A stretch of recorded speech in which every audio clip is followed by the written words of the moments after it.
The day I chose to disobey the Imperium did not feel like rebellion. It felt like fatigue finally winning a war it had been fighting since my birth. I did not wake with fire in my blood or righteous fury in my heart. I woke with the same ache in my joints, the same dry taste of recycled air coating my tongue, the same dull understanding that the day would take something from me and never give it back. The lumen strip above my bunk flickered to life at the prescribed hour, bathing the hab cell in its pale, colorless glow. Somewhere in the distance, a siren wailed to mark the change of shifts, its mournful cry echoing through the stacked levels of the worker blocks like a funereal chant. I lay there for a moment longer than regulation allowed, staring at the stained ceiling, counting the cracks as I always did. There were 17 above my bed. I knew them better than I knew my own face. I rose, dressed, consumed my ration paste. It tasted slightly more bitter than usual, which I took as a sign that the recycler was failing again. No one would fix it. No one ever did unless the failure reduced output in a measurable way. I joined the slow river of bodies flowing through the corridors toward Manufactorum Tertius, boots striking ferrocrete in a rhythm that felt less like marching and more like being carried along by a tide. We did not speak. Speech was unnecessary. The Imperium had long ago perfected a system in which words were redundant. I reached Station 47 at the appointed minute and began my work. Feed the plasteel. Step back. Listen for the tone that meant alignment was correct. Repeat. The machine did not care that my hands trembled slightly more than usual. It did not care that my vision blurred at the edges. Pattern generator Kappa 9 had been operating for over 3 centuries, and it would continue long after my bones were ground into nutrient slurry. That knowledge was not bitter. It was comforting. There was peace in knowing you were replaceable. The moment of disobedience arrived quietly. A warning rune flashed amber instead of green. Minor misalignment. Protocol dictated I halt the feed and signal for an overseer. That would take time. Time meant lost output. Lost output meant punishment, not for the machine, but for the line. For Jorik, for Mela, for the others whose faces blurred into a single expressionless mask in my mind. I knew the correction. I had performed it before unofficially when no one was watching. A slight adjustment of the guide rail, a measured tap with the calibration tool, unauthorized maintenance, disobedience. I hesitated. In that hesitation, I felt something unfamiliar rise in my chest. Not fear, not anger. A quiet thought, small and treasonous. If the Imperium cannot spare an overseer for a flickering rune, then perhaps the Imperium does not deserve obedience in this moment. It was not philosophy. It was not defiance. It was arithmetic. I made the adjustment. The rune turned green. Nothing exploded. No alarm sounded. The line continued to move. Jorik kept counting. Mela remained silent. For one perfect second, I believed the universe had not noticed. The universe always notices. 2 hours later, the servitors came for me. They moved with the jerky precision of puppets, whose strings were pulled by something vast and indifferent. One seized my arm with a grip that bruised instantly. Another scanned my ident tag, its optical lens whirring softly as it confirmed my designation. K317, Theta 9. Unauthorized deviation from protocol. Minor heresy. That was the term they used. Heresy, as if I had raised a banner instead of a tool. I did not resist. Resistance would have escalated the charge. I allowed myself to be dragged from the line while the machine sang on, uncaring. No one looked at me. Not Jorik, not Mela. To acknowledge a condemned worker was to invite scrutiny. Scrutiny led to questions. Questions led to disappearance. They processed me quickly. The Imperium is nothing if not efficient in matters of correction. My clothing was replaced with a restraint harness. My personal effects, few as they were incinerated. I was logged, stamped, categorized. I passed through corridors I had never seen before, deeper levels beneath the manufactorum where the air grew colder and the walls wept condensation. Every step took me further from the light, such as it was, and closer to the heart of imperial justice. They told me nothing. Explanation is a luxury reserved for the innocent. and innocence is a statistical anomaly. Eventually, I was placed in a holding cell with others like me. A woman who had missed her shift by 4 minutes. A man who had spoken during sanctioned silence. A boy whose only crime was being in the wrong place when an arbiter needed to meet a quota. We did not speak. We did not need to. Our shared fate pressed down on us like gravity. When the doors opened again, it was to take us to judgment. Judgment was not a trial. There was no defense, no testimony. An adept read our transgressions from a data slate in a monotone voice. Each infraction weighed against production metrics and planetary tides. When my turn came, he did not look at me. He read the line about unauthorized maintenance, nodded once, and marked my sentence. Penal servitude. Duration, indefinite. Probability of survival, irrelevant. That was when I understood what really happens when you disobey the Imperium. You are not punished to teach you a lesson. You are repurposed. Your body, your labor, your suffering are redirected into channels deemed more appropriate for someone who has demonstrated an inability to follow orders without thinking. They shipped us off-world in chains. The transport was crowded, the air thin and stale. I lost track of time somewhere between the second and third ration cycle. When we arrived, the sky was the color of old bruises, and the ground was ash and broken stone. They called it a reclamation site, a world that had resisted compliance and paid the price.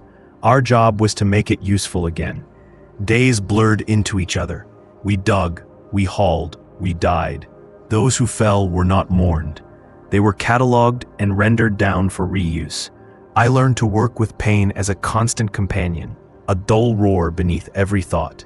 At night, if you could call it night under a sky that never truly darkened, I lay awake listening to the distant thunder of orbital bombardments on worlds I would never see, knowing that somewhere, someone was making the same small calculation I had made at Station 47. Sometimes, I wondered if my disobedience had mattered. The answer came slowly, not as revelation, but as erosion. It mattered to the ledger. It mattered to the quota. It mattered to the machine that now owned the remainder of my life. It did not matter to the Imperium as a whole, because nothing does. That is the secret they never tell you. The Imperium is not cruel because it hates you. It is cruel because it does not know you exist. I still count the days, not because I expect an end, but because numbers give shape to the shapeless blur of suffering. I count the blows of the overseer's lash. I count the bodies we stack at the end of each shift. I count the moments when I am tempted to disobey again, to slow my pace, to rest when rest is forbidden. Each time, I remember the green rune turning amber, and the amber turning into chains. This is what really happens when you disobey the Imperium. You are not remembered as a rebel. You are not remembered at all. You become another component in a system so vast that even your defiance is just another input, processed and repurposed until nothing remains of you but output. And still, sometimes, as I lift my tool and feel my hands tremble, I think about that moment at Station 47 and the quiet truth it revealed. The machine needs us. And for 1 second, I chose to believe that meant something. The truth revealed itself slowly, the way rot creeps through a structure long before the collapse becomes visible. After the first months in the reclamation pits, I stopped thinking of my life as something that had been taken from me. That implied ownership. The Imperium does not take what it already considers its property. What it does instead is remind you of the terms you were born under. I had not lost my life. I had merely been reassigned. We worked beneath the open sky, if it could be called that, under a permanent haze of ash that dimmed the sun into a pale, sickly disk. Every breath scraped my lungs raw. The ground was littered with the remains of a civilization that had once believed it could say no. Collapsed tab blocks, shattered statues of saints whose names had been struck from imperial records, the rusted carcasses of defense emplacements that had fired their last shells centuries ago. Our task was to strip the ruins down to raw materials: stone, metal, bone. Everything was useful. Nothing was sacred. The overseers rotated often. Flesh failed quickly in places like this. When one collapsed from exhaustion or was crushed beneath a load, another took their place within the hour. Authority did not reside in a person, only in the role. That lesson was reinforced daily.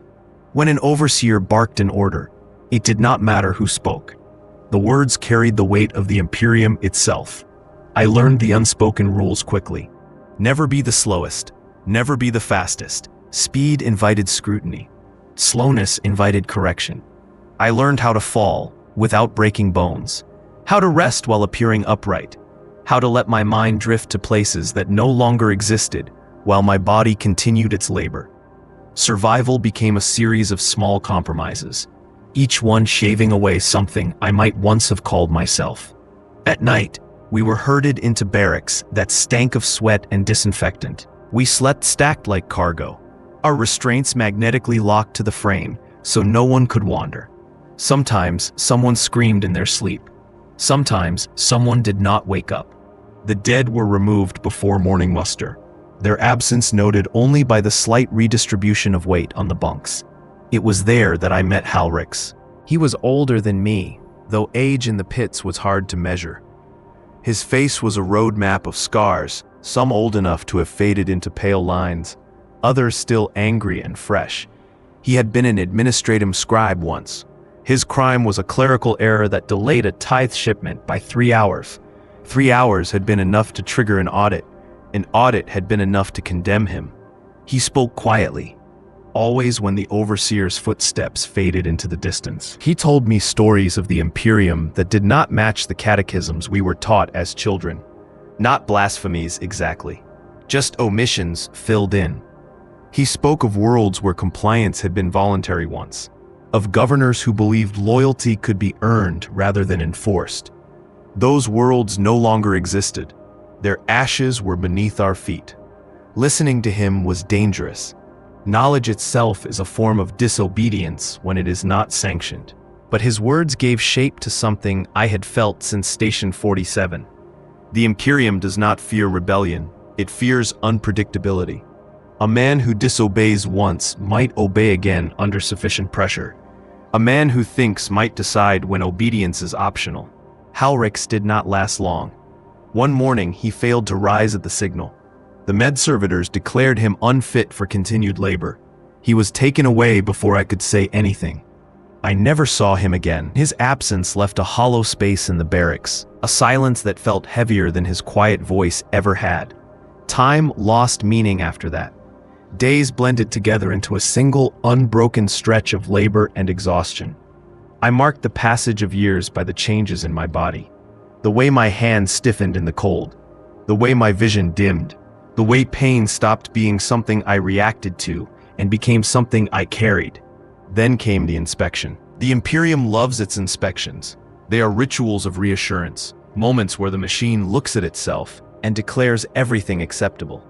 An administrative delegation arrived with a full escort, their armor polished, their robes clean. We were lined up and made to stand at attention while they walked past, making notes on data slates, occasionally pointing at a worker and murmuring to an aide. When they reached me, one of them paused. He was young, his skin unmarked by labor. His eyes lingered on my ident brand, K317 Theta 9, penal laborer, former manufacturing worker. Unauthorized maintenance, he read aloud. You thought you knew better than protocol. I did not respond. Response was not permitted. He smiled, just slightly. Do you still? The question hung there, a trap disguised as curiosity. A dozen possible answers flickered through my mind, each one leading to a different form of erasure. In that moment, I understood something Halrix had been circling around. Disobedience is not always an act. Sometimes it is a refusal to internalize the lie. I think, I said slowly, my voice rough from disuse, that the machine works because people like me keep it working. The overseer's shock baton struck me before the words had fully left my mouth. Pain exploded through my body, white and absolute. I collapsed, my muscles locking, my teeth slamming together hard enough that I tasted blood. Somewhere above me, the administrator sighed. Still thinking, he said. Unfortunate. When I woke, I was somewhere else. The air was warmer, the light harsher. I was strapped to a frame, my limbs held immobile. A red-robed tech priest loomed over me, mechadendrites twitching with idle anticipation. Data scrolled across lenses where eyes should have been. Subject exhibits persistent cognitive deviation, it intoned. Corrective measures authorized. That was when I learned the final truth about disobedience. The Imperium does not merely punish the body. When the body proves resilient, it adjusts the mind.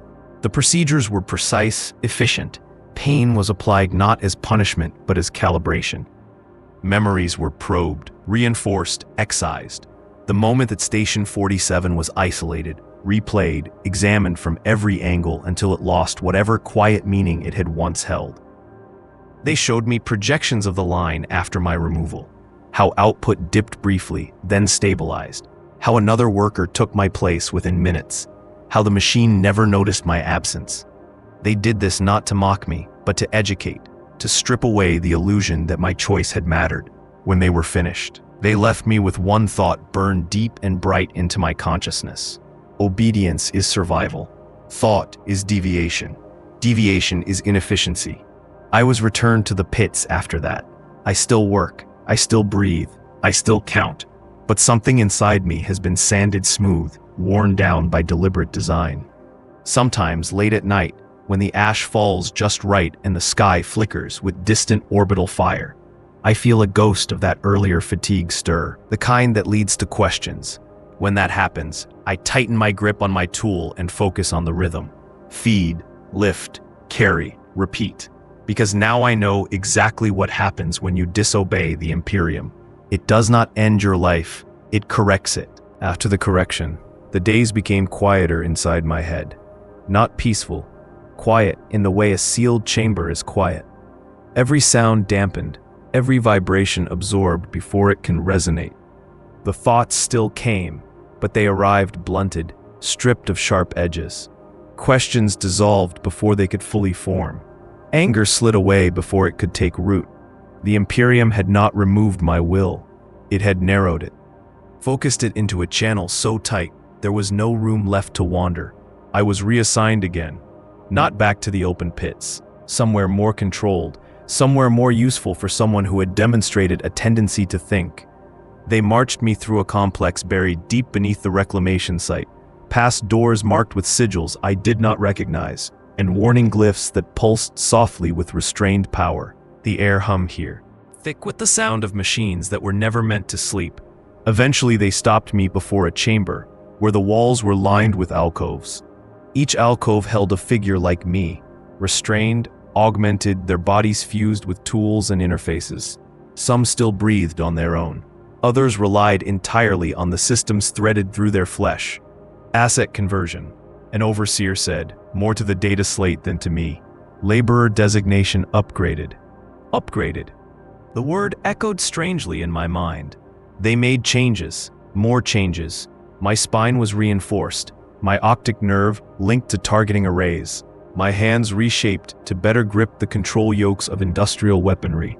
Each procedure was accompanied by hymns to the Omnissiah, the tech priests chanting praise as they reduced me piece by piece into something more efficient. Pain was present, but distant, filtered through layers of dampening protocols. Suffering, I learned, was optional when the goal was productivity. When I was finished, they plugged me into the system. I became part of a macro cannon battery. From my station, I could see the sky through reinforced viewports. Vast, endless. Ships moved across it like slow-moving continents, their hulls scarred and ancient. My role was simple. Track targets, calculate firing solutions, execute commands when authorized. The Imperium's enemies were distant points of light, reduced to coordinates and threat values. I never saw their faces. That was intentional. Sometimes, during long periods of standby, fragments of my old life surfaced. Station 47, the smell of plasteel, Jorik's counting, Mela's silence. These memories triggered alerts in the system, corrective feedback that pushed me back into alignment. I learned to let the memories pass without engagement, like debris floating by a viewport. The first time I fired, the recoil shuddered through the entire structure. Energy screamed down conduits, the cannon discharging with a force that made the horizon ripple. Somewhere far away, something ceased to exist. The system registered a successful hit. Efficiency metrics updated. I felt a faint surge of satisfaction that was not entirely my own. This was the Imperium's final lesson. Disobedience does not disqualify you from service. It refines your purpose. Where once my labor had shaped plasteel, now it shaped void and fire. My output had increased exponentially. By their metrics, I was more valuable than I had ever been. I wondered dimly how many lives had ended because my calculations were precise. The thought drifted through my mind without weight. Numbers replaced faces. Distances replaced names. The system rewarded this abstraction, reinforcing it with chemical balance and neural feedback. Compassion was inefficient. Detachment was optimal. Years passed, or decades. Time was measured now in firing cycles and maintenance intervals. My body aged around the augmentations, flesh slowly failing where metal endured. They replaced what broke. There was no retirement for assets like me. Occasionally, the battery was ordered to suppress planetary unrest. Coordinates would flash, targets designated as population centers, infrastructure, symbols of resistance. I executed without hesitation. Somewhere, someone was making a choice. The system had removed that burden from me. And yet, in rare moments, when the system cycled into low power mode and the noise receded, I felt something stir again.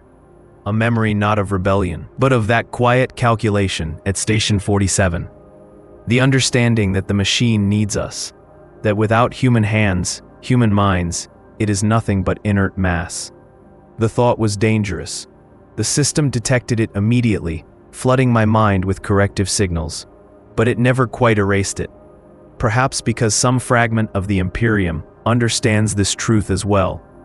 That total obedience requires just enough awareness to function. If you had asked me once what happens when you disobey the Imperium, I might have said you are punished, or broken, or erased. Now I know better. You are studied, you are optimized, you are folded back into the machine in a form that minimizes the chance you will ever choose again. I still serve. I will always serve.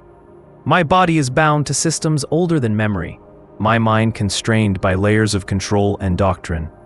But somewhere, buried beneath the code and the steel, there remains a record of a single unauthorized adjustment. A green rune, an amber warning, a choice so small it barely registered. The Imperium calls that heresy. I call it proof that once I was alive. They tell you that assets like me do not dream. That once the mind is properly regulated, once the chemical balances are tuned and the feedback loops sealed, the subconscious becomes just another background process. Idle noise. I know this is untrue because sometimes, in the long silences between firing solutions, images surface without permission. I see the manufacturum again. Not as it was at the end, all heat and noise and endless repetition, but as it must have been when it was first sanctified. Clean lines, unscarred machinery, a promise of order imposed on chaos. In these fragments, the air does not taste of metal. The machines hum rather than grind. I am younger, though I cannot remember ever truly being young. I stand at Station 47, and my hands are unmarked. The plasteel slides smoothly into place. The rune glows green without hesitation. Then the system stirs, registers anomaly, and the vision collapses into static. Maintenance crews visit my battery at regular intervals. They speak around me as if I am not present, discussing calibration tolerances and wear patterns, debating whether my remaining organic tissue is still within acceptable parameters. Sometimes one of them will pause, glance at my face, and then quickly look away. Eye contact is discouraged. It encourages attribution. Attribution leads to questions. Questions are inefficient. I have learned the rhythms of war from this place. The long stretches of nothing, punctuated by sudden, absolute violence. The way alerts ripple through the network. How thousands of components shift into readiness in perfect synchrony. When the order comes, there is no doubt, no hesitation. The Imperium's will is expressed as coordinates and power levels, and we respond. Once, during a suppression action, the system routed auxiliary sensor data through my visual feed. It was a mistake, corrected almost instantly. but for a fraction of a second, I saw the surface below. Hab blocks clustered like growths, traffic lines frozen mid-motion, tiny figures running, their heat signatures bright with panic. The shot fired anyway. Afterward, the system flooded my mind with corrective reassurance. Target neutralized, compliance restored, collateral within acceptable limits. But the image lingered longer than it should have. The way the figures scattered, the way some did not move at all. It reminded me, uncomfortably, of the workers on production line Alpha 7 when the alarm drills sounded, bodies flowing in prescribed paths, fear contained within regulation. That was when I understood the scale of the Imperium's obedience. It is fractal. The same patterns repeat at every level. The manufactorum line, the reclamation pit, the macro cannon battery. A billion tiny acts of compliance forming something vast enough to blot out the stars. I began to notice the others, not the crew, the assets. In adjacent alcoves, bound into their own roles, were men and women who had also failed in some small way. A navigator who had questioned an order's timing. A pilot who had hesitated before firing on a refugee flotilla, flagged as statistically compromised. A logistician who had rerouted supplies to prevent waste rather than follow doctrine. Each of them reduced, refined, slotted into a niche where hesitation could be monitored, controlled, exploited.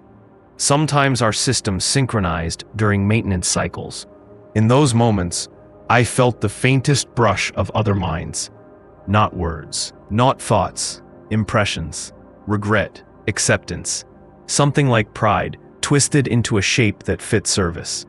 None of us spoke, we could not. But in that shared silence there was a terrible understanding. Disobedience had not made us enemies of the Imperium. It had made us raw material. I do not know how long I have been here.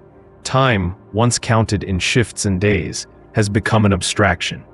My organic heart still beats, though the system supplements it when it falters. My lungs still draw breath, though the air is filtered and measured. I am alive in the way a cog is alive, moving, necessary, replaceable.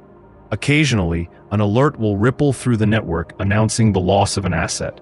Structural failure, neural cascade, combat damage. The system compensates instantly, redistributing load, adjusting firing solutions. There is no pause, no moment of respect. Somewhere, a body is disconnected and recycled, and the war continues without a hitch. I wonder if that will be my end. A clean failure, a quiet removal.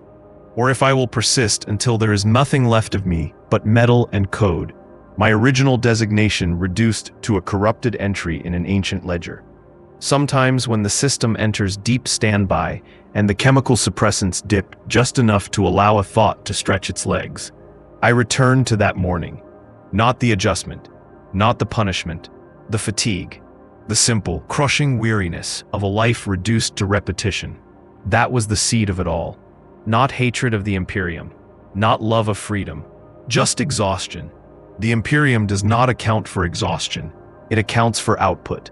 When output falters, it applies pressure. When pressure fails, it applies transformation. It has no category for a soul that simply cannot go on as it is. If anyone ever finds this record, if it survives buried in some forgotten data cache, long after my systems have gone dark, understand this. Disobedience is not a single moment. It is not a shout or a raised fist or a banner set alight. It is a quiet internal divergence, a line of thought that does not perfectly align with doctrine.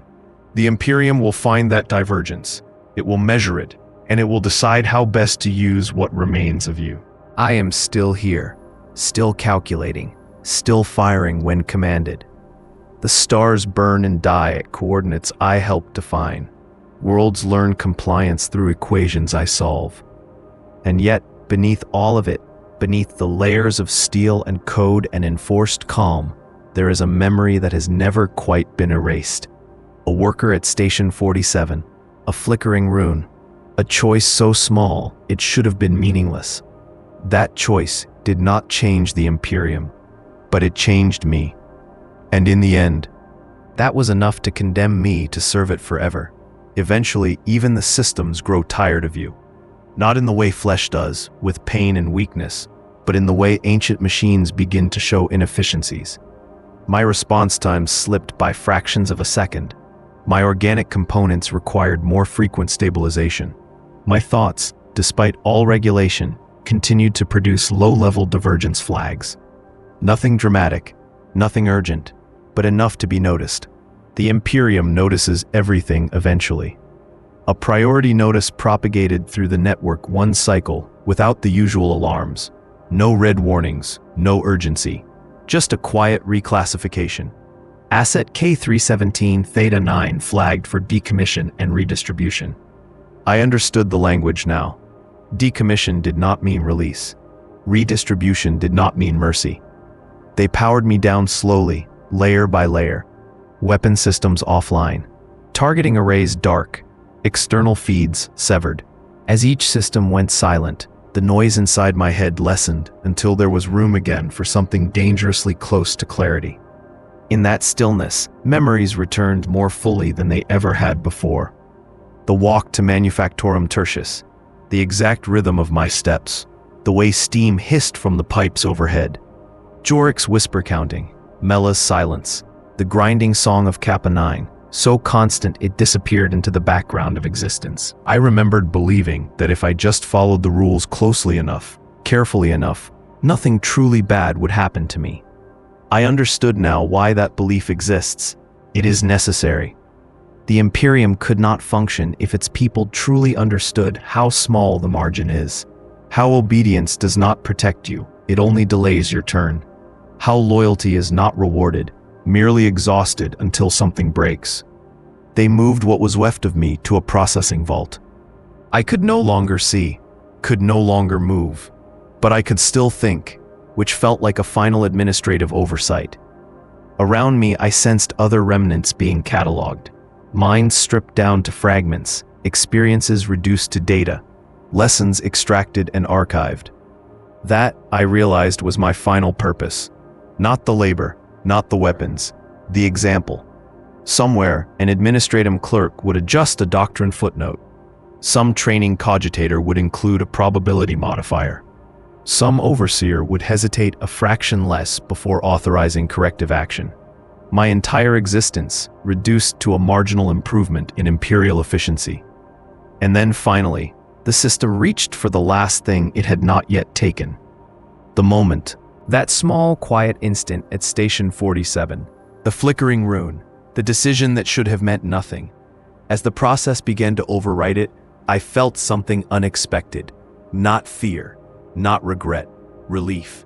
Because for the first time since my birth, the Imperium needed something from me that it could not fully control. Proof. Proof that obedience is not natural, but it must be enforced, corrected, reinforced endlessly.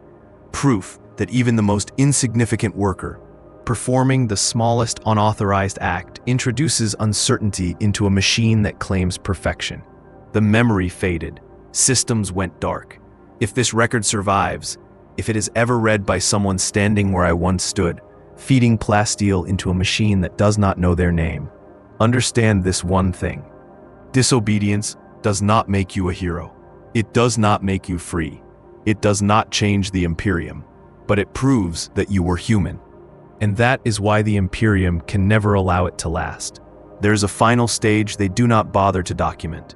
After the systems go dark, after the data is extracted and the lessons are archived, after the Imperium has taken everything it considers useful, there is a span of nothing. No sensation, no thought, no pain. If this is death, it is efficient, stripped of drama and meaning like everything else. And yet, for the briefest instant before that nothing closes completely, something slips through. Not defiance, not hope, just recognition. The machine was never divine. It was hungry. It consumed obedience because obedience was plentiful, and it crushed disobedience because it disrupted the flow. I was not punished because I was dangerous. I was processed because I was measurable. If anyone is listening, if anyone ever listens, know this: the Imperium does not ask for faith. It asks for compliance. Faith implies belief. Compliance requires only fatigue. I feel myself thinning now, thoughts unraveling into static, identity dissolving into background noise. K317 Theta 9 is no longer a useful designation. The ledger will close, the system will move on. But somewhere, in some manufactorum, a warning rune will flicker amber instead of green. A worker will hesitate. For less than a second, they will think, that moment will be enough. Because even if the Imperium erases every trace of me, it can never erase the fact that it must keep erasing people like me forever. And that is how my life ends, not with rebellion, not with victory, but with the quiet certainty that the machine needs us more than it will ever admit. Silence follows, and the line keeps moving.